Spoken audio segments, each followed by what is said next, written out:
This chapter begins with a young boy, Francis, enjoying himself at a fair filled with performances, amusement rides, and vendors selling toys. He is drawn to a spooky attraction where an old man encourages him to enter. Inside, Francis sees people watching a horror-themed display, but then a strange black shadow walks past. Intrigued, he follows it to a quiet, dark area where he finds the old man sitting alone in a peculiar state. The old man invites Francis closer, telling him not to be afraid. As Francis cautiously approaches, he sees the man is very thin with a terrifying smile. The old man strikes a match, illuminating his face, revealing that one of his eyes is sunken in, a truly frightening sight. Francis quickly runs out of the place, hearing the old man's demonic laugh behind him. Outside, he meets his father, who buys him a slingshot, making him forget his fear and smile again. The father and son then drive away, but their car breaks down on the road. Francis's father gets out to fix the engine and asks Francis to go buy water nearby. Francis approaches a group of local children selling water, dressed in native attire. When Francis hands the money for a bottle of water to the girl selling it,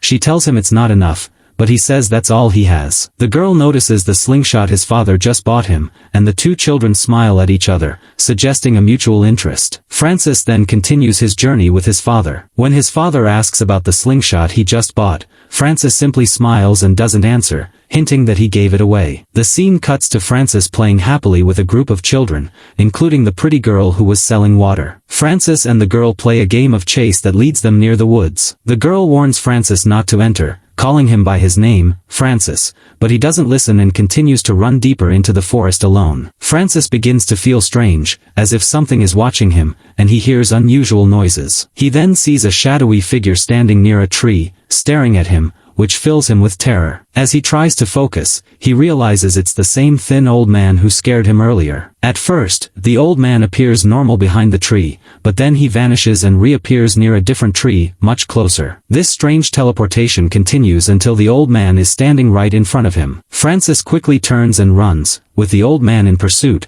transforming into a demonic figure with long fangs. Francis slips and falls, and the creature is about to attack when something hits it. It turns out to be the girl, who used the slingshot Francis gave her to shoot the monster and save him. They both seize the opportunity to quickly flee the woods, while the creature continues to chase and attack them. The scene shifts to the present, where Lily's mother is talking to a doctor about her daughter's condition. She is arranging Lily's bed in the hospital room and speaks to a female nurse, confessing that she feels it's her fault that Ronnie's father is detained, but claims that no one would have believed her truthful account otherwise. The nurse listens and advises her not to worry too much. The police officer who tricked Lily into saying Ronnie's father was the perpetrator then walks into the detention facility to speak with Nero, Ronnie's father. The officer continues to accuse him of the cinema murders, even as Nero strongly denies any involvement. Next, Ronnie is seen walking through her school hall, where other students stare at her with strange looks because of her father's arrest. Someone has even written a disparaging message on her locker, targeting her father. Wyatt and his new friend are also watching her,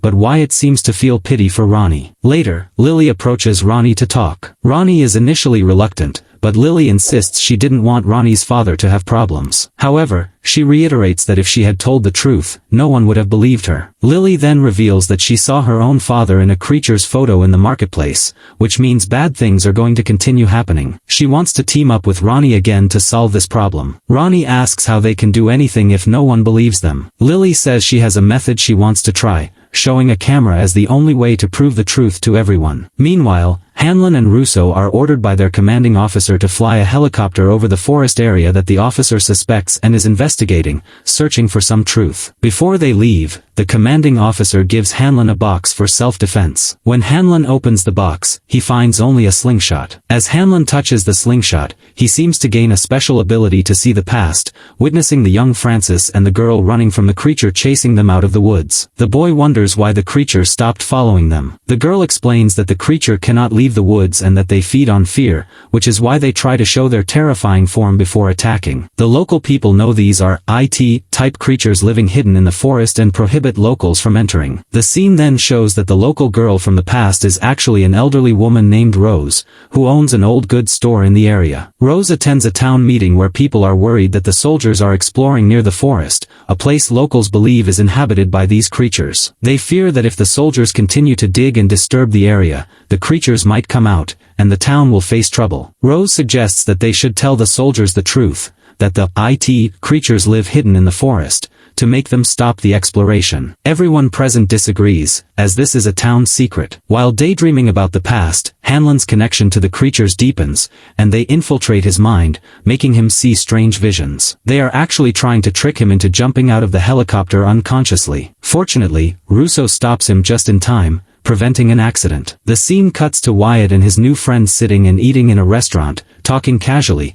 when they see Ronnie and Lily signaling for them to come outside. When they go out, Ronnie explains to Wyatt that even though they just met, she hopes he will help them, fearing he might not believe what they are about to say. The two boys tell her to speak first. The image cuts to Rose's old goods store, where the commanding officer, who introduces himself as Francis, enters. He reminds her they were friends 50 years ago. Francis says he couldn't remember anything about what happened here before he returned. Rose responds that he's not the only one. Everyone who leaves and then returns to this town forgets everything. She adds that she doesn't think he even remembers her or her name. Francis says his team will continue to explore the area. Rose asks what he is doing there, and he deceptively answers that he is researching a water source for the community. Rose counters that everyone in the area believes he is trying to dig and disturb their belief system, fearing he might cause them trouble. Francis suggests they work together to avoid issues and ensure his work is far from the danger zone. He wants Rose to trust him, but Rose says she can't trust anything yet and will discuss it with the people in the town first. Francis walks away, then turns back to Rose and says, "I remember your name, Rose." Rose then reflects on the past,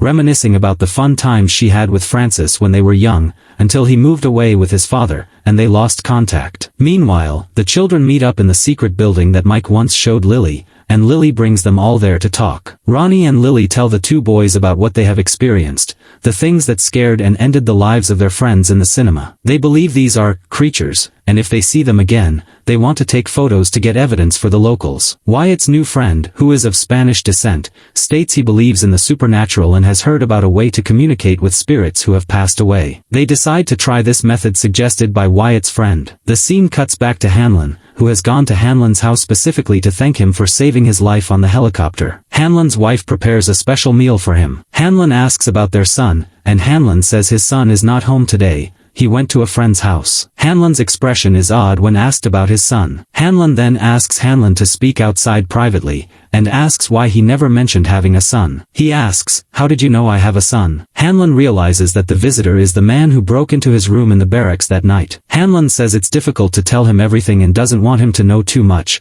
but he promises not to cause him any trouble since Hanlon saved his life. The children are sitting together, starting the ritual suggested by Wyatt's friend, but nothing happens, and they lose faith, deciding to ride their bikes back home. As Ronnie and Lily ride their bikes out of the graveyard, they notice that the exit seems to be getting farther and farther away, even though they are moving forward. They realize something is wrong, with Wyatt and his friend riding behind them. The image shows gravestones in the graveyard exploding, and the ground starts to collapse, forcing them to change their route to escape, and they split up. In that moment, each of them begins to see the ghosts of their deceased schoolmates appearing and attacking them. When Lily sees the ghost of her friend appearing and scaring her, she manages to pull out the camera and take a picture, but then she trips over a tree root. Wyatt is terrified when his late sister's ghost sits on his bike with him. Ronnie manages to ride her bike to retrieve the camera that was caught on a tree branch and continues to take photos of all the ghostly apparitions. She drops the camera again. Wyatt's friend rides past and picks up the camera, but sees the ghosts flying behind him. He rides down a slope and decides to throw the camera to Wyatt, who catches it. Suddenly, Wyatt sees a strange shadow nearby and tries to walk toward it to investigate. The image shows Wyatt from the outside,